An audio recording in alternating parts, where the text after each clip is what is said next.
We welcome you back to our Bible study here in the book of Mark, and we're again in chapter 8. It's been some time in getting back to this passage. We focused on the signs that were mentioned earlier on, basically there in the teens, or I guess just before that, where different ones were looking for signs that Jesus was really who he said he was. And it's been a little time now since we've gotten back to that. There was a little more that happened in the meantime. There was the reminder there in the middle verses of how Jesus had done various miracles, and mentions about even the feeding of the 5,000 and the 4,000.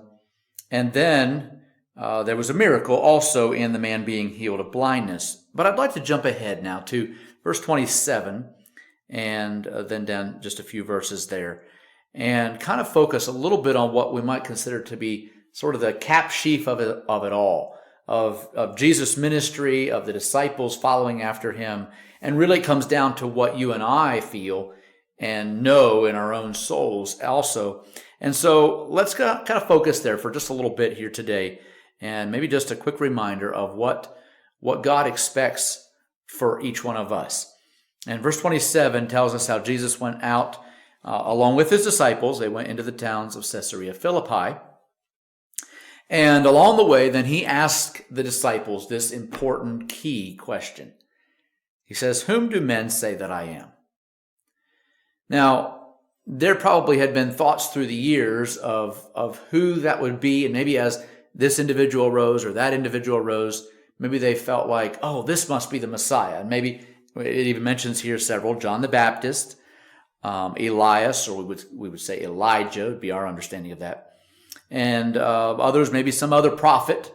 And so that's the answer that the disciples are giving. Well, I've heard this one and I've heard that one. They all think numbers of different ones have different opinions or ideas on this.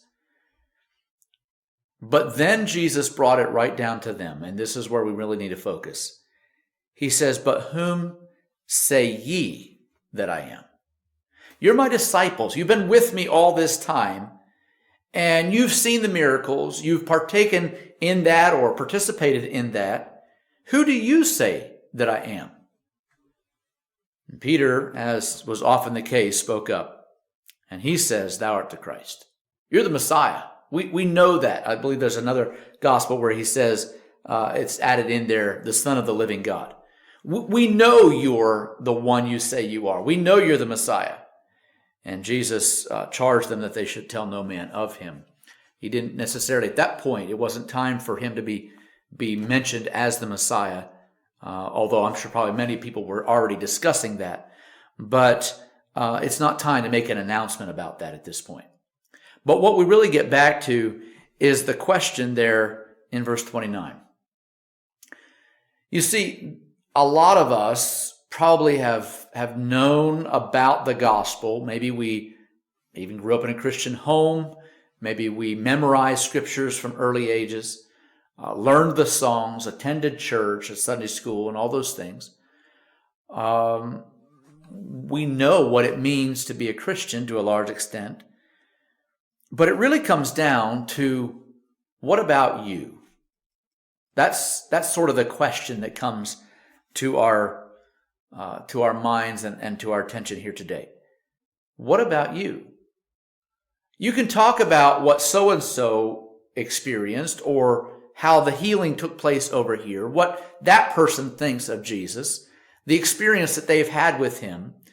Some, maybe if we were to just call you out today and we'd say, "Who do you say Jesus is? What does he mean to you?"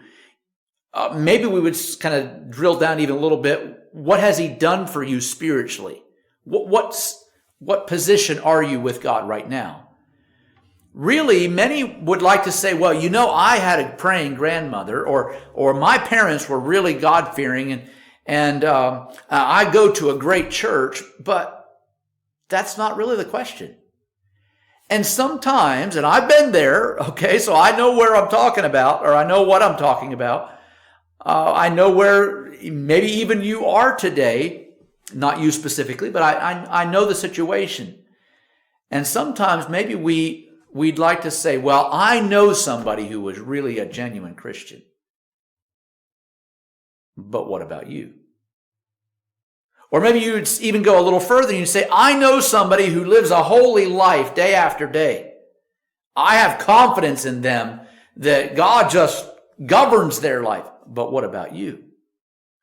You see, we can say, like the disciples, well, I know about this and this and this, and that person says that you're John the Baptist, and that person says that you're Elijah.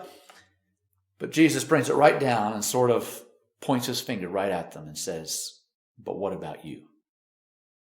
Not just talking about what everybody says, not just talking about what you've heard, not just talking about how you've been raised, not talking about what your church believes, but what about you?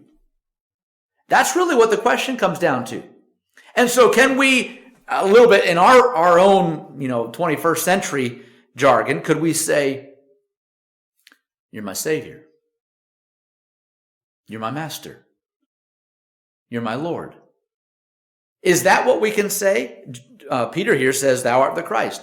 The wording there would indicate, I know you're the Messiah. You're the one we've been waiting for. But could we also fit right in there and say, you're my Savior. I know you in a personal way, not just what everybody else says. I don't have to go on somebody else's profession of faith. I don't have to believe, well, I do believe that some people can be saved because I knew somebody like that. But I can say it for myself. It means it to me. It's real to me. I know what it means to be saved.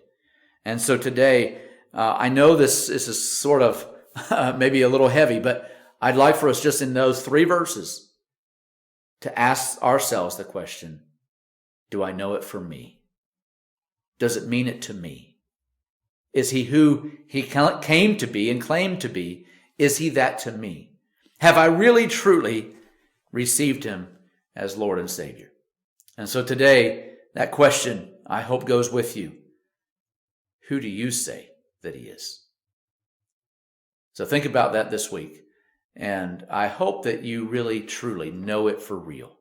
I guess I've lived enough of the fake or enough of the wishy-washy and up and down and wishing for better experiences with God that I don't want anyone who kind of just associates with the church, just associates with God, with even the things of God, and maybe even reads or memorizes his word.